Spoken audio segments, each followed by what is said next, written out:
Halo teman-teman mahasiswa, selamat datang di pertemuan ke-10 mata kuliah Perkembangan Teknologi Informasi dan Komunikasi. Masih membahas terkait hukum yang berkaitan dengan teknologi informasi komunikasi di Indonesia. Pada pertemuan ini kita akan berbicara lebih lanjut terkait isu-isu apa aja yang terjadi dan perlu teman-teman perhatikan. Ya, outcome yang akan didapatkan dari pertemuan ini diharapkan mahasiswa mampu menjelaskan etika dan kerangka hukum dalam pemanfaatan teknologi komunikasi, teman-teman. Nah, kita masuk ke dalam isu-isunya ya, teman-teman ya. Yang pertama itu terkait kebebasan berpendapat. Kita sadar di Indonesia itu adalah negara demokrasi. Siapapun boleh berpendapat. Tapi apakah karena ada kata kebebasan, maka setiap orang di Indonesia boleh melakukan ujaran apa saja dengan kata-kata yang mungkin frontal atau kasar? Enggak ya. Kebebasan di sini berhubungan sama kebenaran. Ya, kita berhak, kita dilindungi ketika kita melakukan atau berpendapat sesuai dengan kebenaran. Ini juga diatur nih, teman-teman. Kebebasan berpendapat itu diatur dalam Undang-Undang 1945 pasal 28 yang berbunyi kemerdekaan berserikat dan berkumpul, mengeluarkan pikiran dengan lisan dan tulisan dan sebagainya ditetapkan dengan undang-undang.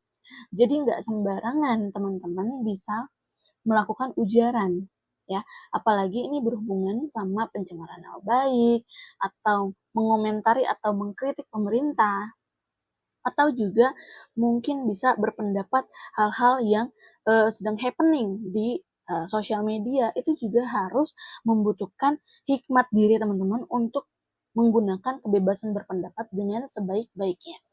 Ini juga berhubungan dengan teknologi yang sedang kita alami teman-teman, yaitu kemudahan memposting sesuatu, memposting konten, memposting pikiran kita di sosial media ya. Ini tuh kalau dulu media-media konvensional itu kan di dalam proses untuk bisa dia memposting sebuah konten, dia ada proses namanya gatekeeper gitu ya. Ada satu orang gatekeeper ya kan. Dia itu mensaring konten apa yang boleh publish ke masyarakat, konten apa yang tidak boleh dipublish ke masyarakat. Apakah dalam sebuah konten itu ada kata-kata yang kemungkinan bisa berkaitan dengan undang-undang terkait kebebasan berpendapat atau tidak. Sehingga media dulu, sebelum ada media sosial, media dulu itu sangat dijagain. Nah, tapi sekarang teman-teman, karena kemudahan kita bisa berpendapat di sosial media sendiri, tidak ada gatekeeper. Gatekeepernya adalah diri sendiri kan. Kita bisa menentukan kita mau posting apa, kata-katanya seperti apa, konten fotonya bahkan seperti apa, kita bisa menentukan itu sendiri. Sehingga karena kemudahan berinternet, kemudahan mengupload apapun itu, sehingga banyak sekali orang-orang yang keceklek dalam konteks salah nih berpendapat dan berurusan dengan hukum. Salah satunya adalah Jerings, yaitu salah satu vokalis band, yaitu Superman is Dead, yang akhirnya mengalami kasus terkait kebebasan berpendapat, teman-teman ya. Dimana Jerings dalam sosial medianya mengatakan bahwa IDI, Ikatan Dokter Indonesia, itu adalah kacung WHO. Ini berhubungan dengan COVID-19 waktu itu ya. Dimana Jering bilang bahwa Ikatan Dokter Indonesia ini kacungnya WHO karena berhubungan sama vaksin dan juga tes COVID pada ibu hamil. Nah, kita bisa lihat juga nih teman-teman bahwa dalam datanya pelanggaran kebebasan berekspresi, yang di dalamnya berekspresi adalah kebebasan berpendapat juga, di Republik Indonesia capai rekor tertinggi pada tahun 2024. Kalau teman-teman lihat grafiknya itu terus-terusan naik ya. Itu juga berhubungan dengan kemudahan dari penggunaan internet itu tadi. Ya. Isu yang kedua itu terkait sensor.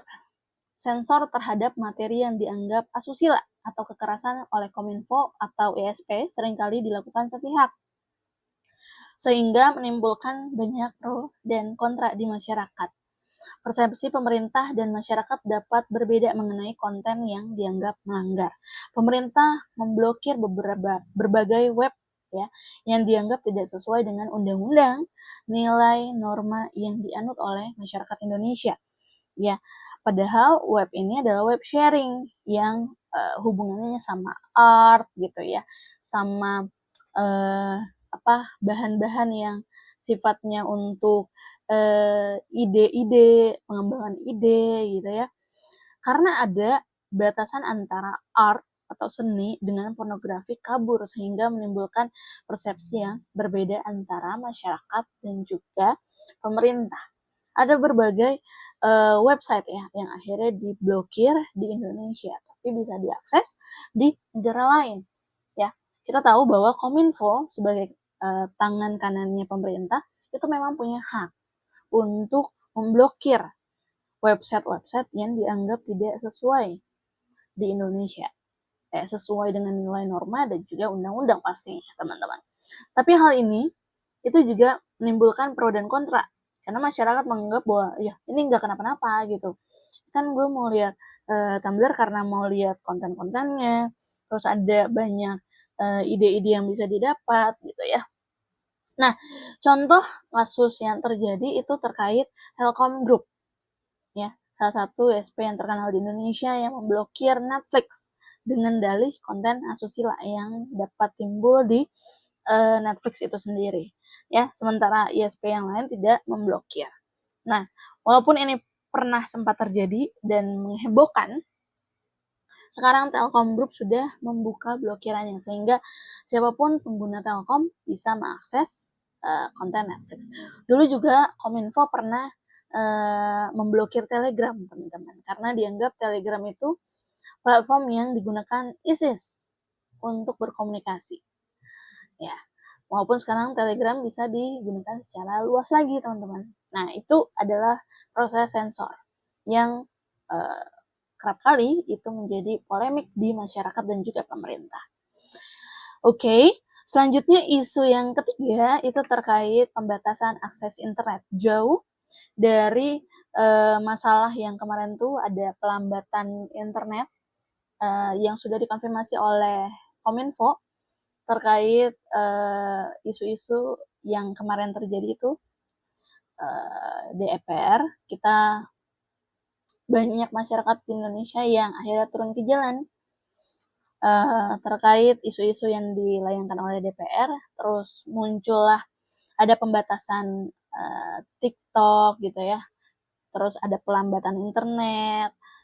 Itu walaupun sudah dikonfirmasi oleh Kominfo bahwa itu bukan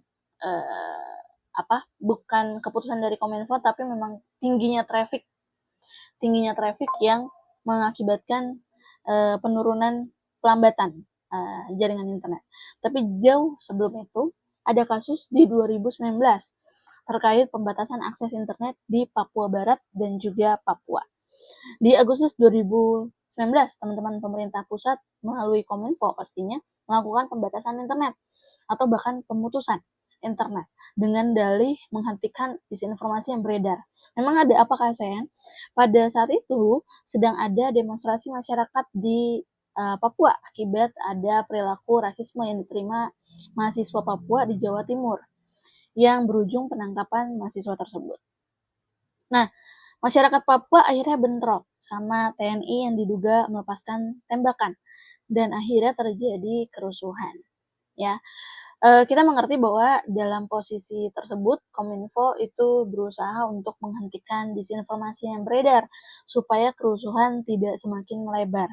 Tapi pada Juni 2020 Pengadilan Tata Usaha Negara Jakarta memutuskan Presiden Republik Indonesia dan Menkominfo bersalah atas pembatasan tersebut. Kenapa bisa bersalah? Ya, pemerintah bersalah karena melakukan pembatasan akses internet. Seharusnya yang disensor atau yang dibatasi atau yang dihilangkan adalah konten yang melanggar.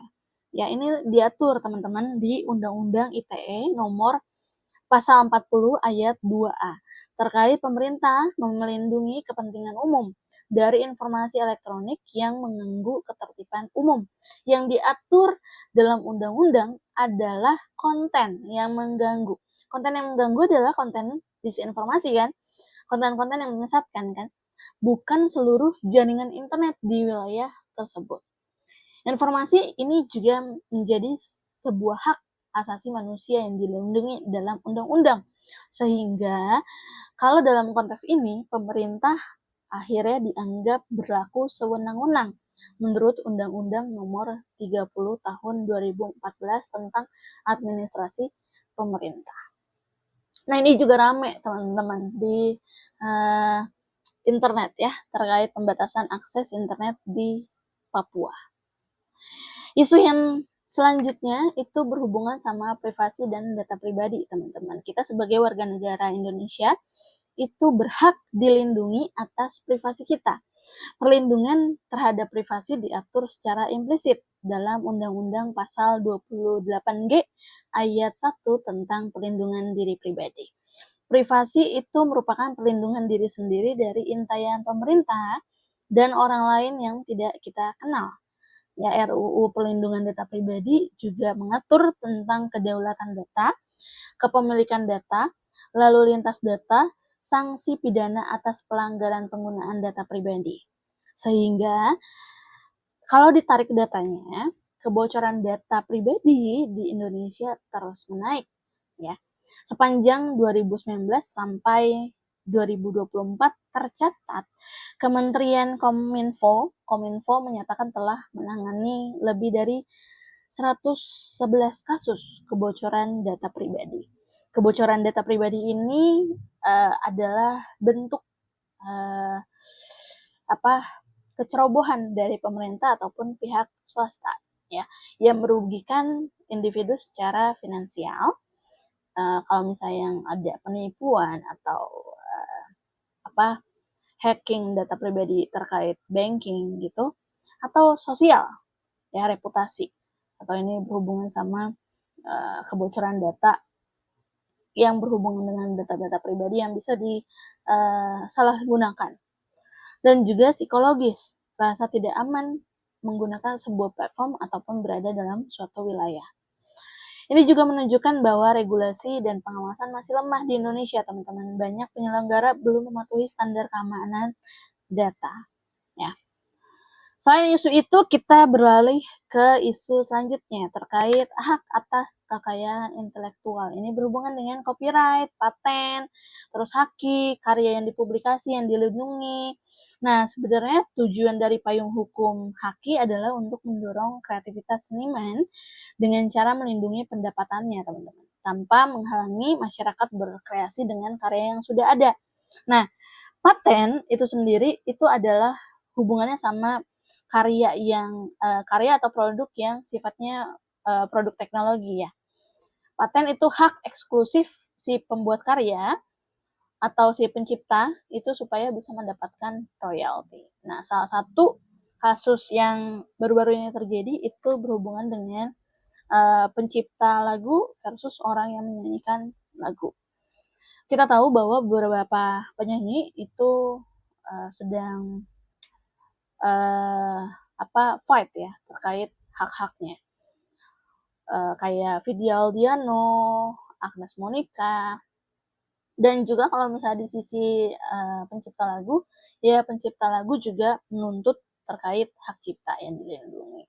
Nah, ini juga berhubungan dengan banyaknya penyanyi-penyanyi yang mengcover lagu di platform-platform komersial ataupun acara-acara yang sifatnya komersial. Nah, ini juga diatur ya dalam undang-undang yang berhubungan dengan hak kekayaan intelektual, teman-teman. Tidak sembarangan orang bisa menyanyikan atau memutar lagu untuk kepentingan komersial gitu ya. Berikut adalah berbagai isu-isu yang dapat teman-teman pahami terkait hukum teknologi informasi di Indonesia. Setiap isu itu pasti punya konsekuensinya yang diatur secara hukum di Indonesia, teman-teman. Semoga materi ini bisa dipahami dengan baik, teman-teman, dipahami dengan mudah, sehingga di UAS nanti teman-teman bisa menjawab dengan baik terkait isu-isunya. Oh iya teman-teman, di minggu ini teman-teman diminta untuk mengupload hasil pembelajaran di Coursera berupa nilai dan juga sertifikat dari Coursera itu sendiri ke dalam assignment yang telah disediakan di pertemuan 10. Selain itu, Kasen juga sudah menyediakan 2 video lanjutan yang dapat teman-teman tonton sebagai materi pendukung. Sekian materi yang dapat Kasen sampaikan, semoga bermanfaat. Terima kasih teman-teman, sampai jumpa di pertemuan 11.